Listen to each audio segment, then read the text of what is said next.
Well, I will try to do what I can today because I was asked to make this presentation. My line manager and an expert in the field of bibliometrics, Dr. Luison, is somewhere in New Delhi giving another presentation on this topic, so he couldn't be at two places at once. So here I am.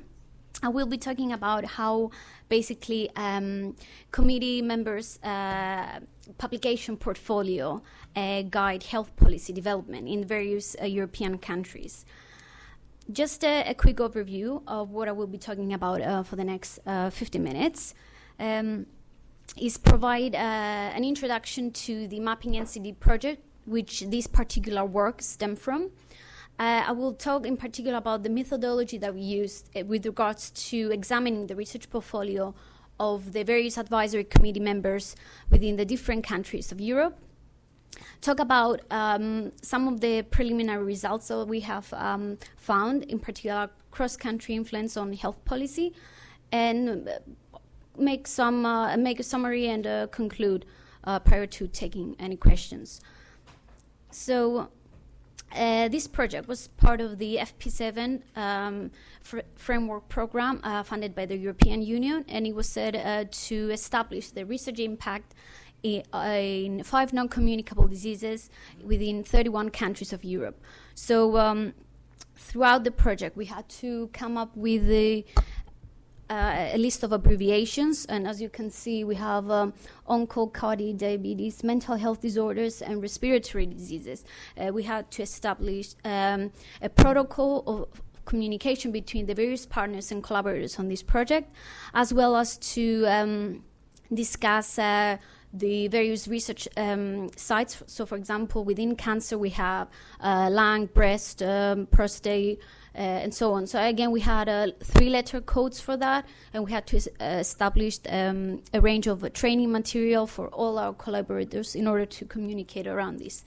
And the idea was that we would be looking within the bibliometrics working package at the newspaper stories, clinical guidelines, so as these are developed in the various countries, and examine the policy documents, which we found actually that they contain very little amount, if at all, of references, which is why we then shifted into looking into the members sitting on those advisory committees and what their research publications were saying about the type of research that they're doing, and then the recommendations that they make.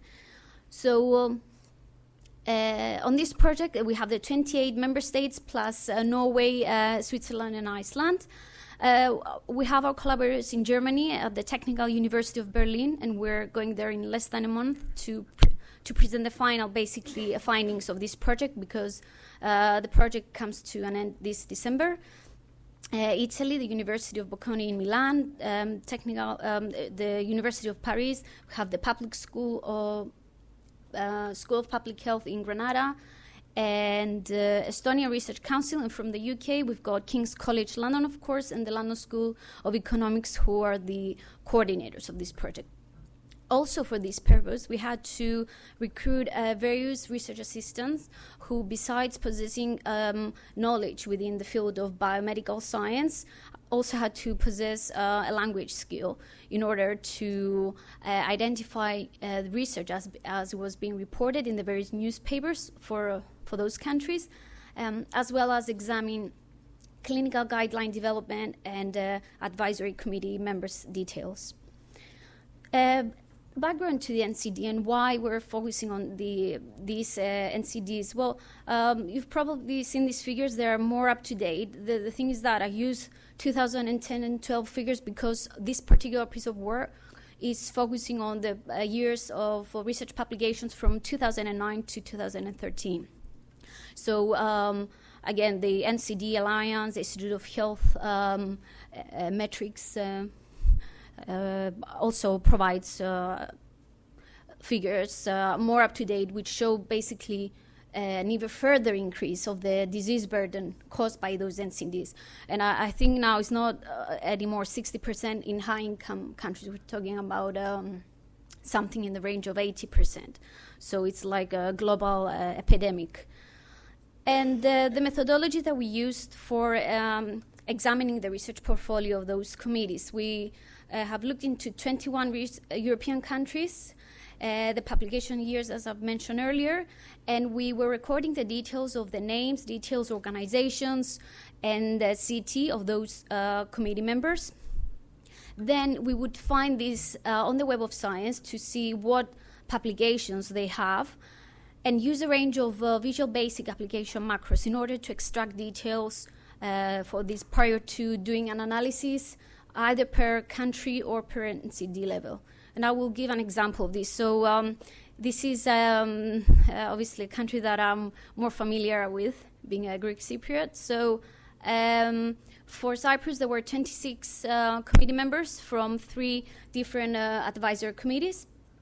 Just an example, looking at Dr. Chrysanthos Georgiou and putting his details on the Web of Science, you would see various numbers of research papers. So what we would do then next is use this, download this for each one of the references and put it in an Excel file, including the details of the journal, whether it's an article or a review, the language, the address details, email, funding resources, collaborators, authors' full names and details. And the idea is to examine basically what is happening, how the publications of those committee members guide the health policy and how this is influenced based on their applications. So what we have found out, and these are the outputs of the papers of all the advisory committee members in the 21 countries. Also, these are in an ascending order from the highest to lowest based on the number of papers they produced. And we're focusing only on the top 8 just because they have over 700 papers, and we thought that was a good number to kind of make sense of the data and understand whether, this has an actual impact.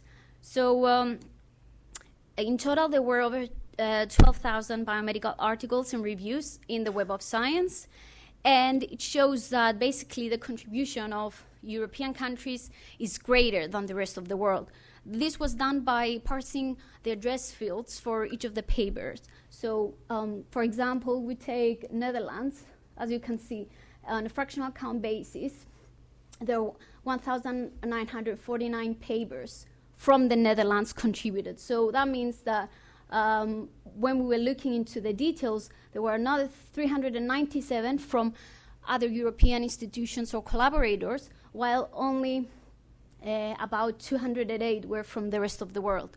And that shows actually that you can see also the percentage. So for the Netherlands, it's 76%. Europe contributed to 15%, and the rest of the world about half as much as Europe. And we kind of established, we saw like a pattern from this data showing that maybe European researchers have better established links between each other. There are more well-established institutions, better communication between the various projects and collaborations within Europe rather than compared to the rest of the world. Also, we thought we could compare the size of the health advisory portfolio in comparison to the burden of disease within that country. And we wanted to see what would that tell us in terms of how much research is being done to what is actually is needed for that particular country. So again, looking at the data, and I will give an example on the next slide. You can see that, again, these are the papers for each of the 5 NCDs. And I'm focusing on the first country just as an example. And this is in comparison to the number of Dalits. So if we look at this in terms of a percentage, and I will have this on the next slide actually, you can see that this is in Austria. For example, in oncology, 55% of research papers are from that particular field. While in terms of the disease burden, we see that about half as much is attributed to that country. Maybe that is because the health advisory members of that country have an expertise in the area and have provided high quality research and expert recommendations that drove down the number of the disease burden. Of course, that would have to be further investigated in terms of other years and in comparison to whether there is an actual trend from the data, whether there is an increase or decrease. So, for example, in CARDI, the opposite is true. While there are only 15% of papers coming from that advisory committee's portfolio, yet the disease burden is around 32%. So perhaps there is a lack of expertise members within that field. So these are all things that we need to take into account to make recommendations about what is happening within Europe and their research impact. We've also looked into the research level of the papers as well as the publication journals of which these papers are published in. So we can say that these papers are fairly clinical. The scale is from 1 to 4, 1 being clinical, 4 basic, and in between both. You can say actually diabetes and oncology are the most basic, and that could be because there is a lot of research being done on genomics, genetic sequencing, and that area that could explain why there's so many research papers from basic research than applicable research. The same goes for some other countries like Czech Republic, Hungary, and Italy, where you can see again that the research output of these advisory committee members is more basic. I will very quickly give an example of oncology because of time I couldn't go through all the 5 NCDs. I wanted to provide the bigger overview of all the 5 NCDs together, but this is just to show that in the 6 leading cancers within Europe, which is colorectal, lung cancer, breast, pancreatic, prostate, and stomach cancer, we can see that within lung cancer, the research being done and the advice given by the committee members is underrepresented, while the opposite is true for breast cancer. Again, this is a very frequently found imbalance between lung cancer and breast cancer, and it might have to do with the fact that, for example, breast cancer has been extensively covered in the media and also by celebrities, especially in the latest, in the last decade. So that could be a possible reason as to why the advice and the research recommendations stemming from those experts is focused on this particular area. Also, we can see that pancreatic cancer is underrepresented, while prostate is fairly disproportional to its disease burden. Yes, okay. So what I could say about this piece of work that we tried to cover, we examined the research portfolio of 21 European countries' health advisory committees in comparison to their disease burdens. But as you can see, there is a range of factors that influence the results, and that is the research level of the papers and the publication journals, maybe the committee members that come together to make those recommendations are more strong in one field and not to another. That could explain the difference in the results and the variability between the different countries. Also, we found that there is a strong cross-country contribution, especially within Europe, in comparison to the rest of the world. And all these parameters come to influence health policy making. Also, if you see on this graph, this scheme, it's from Luisen's work back in 2005. And actually, I think it's a fantastic way to represent the complexity of the system, and that research has... This one is particularly interesting, clinical guidelines. When research gets to the clinical guidelines. Yeah. Okay. Yeah, I mean, we could talk about that. To be honest, I'm more interested into clinical guidelines, but yeah. So government policy, however, has a central role to play into this. And I don't know if you read a recent interview from the director of global health at the Public Health England. He was saying, you know, when he was asked about what piece of advice he would give to public health specialists when they communicate in a political environment. So basically, he came to say, you know, the politicians were elected to run the country, and you weren't. They're coming from a different point of view, and they have other things that they take into their agenda that might, you know, get a higher priority. So although we want these decisions, we want them to be based on evidence. That is not always the case. And perhaps you are familiar also with this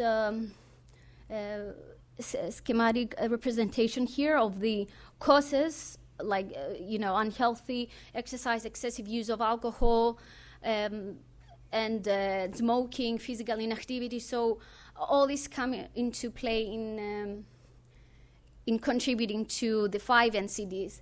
And I've just adding mental health. Actually, the NCD Alliance have the neurological and mental disorders also as the 5th NCD. Yeah, I'm finishing on the next slide. And I was just going to say that all this come into play because, as we've seen earlier, there is an increasing trend in the NCD rates. And then we have the advisory committees who are asked to make those recommendations that essentially affect all of us. So I think the Health Advisory Committee members maybe perhaps should be more closely matched to the needs of their countries, especially compared to the disease burden. And when we talk about cross-country collaboration, to see if they're needed elsewhere for their expertise to be shifted. And medical research should be based on evidence. And if we're able to find how we can translate those research findings, we can actually then improve patient outcomes, which is ultimately the purpose. So thank you very much for listening.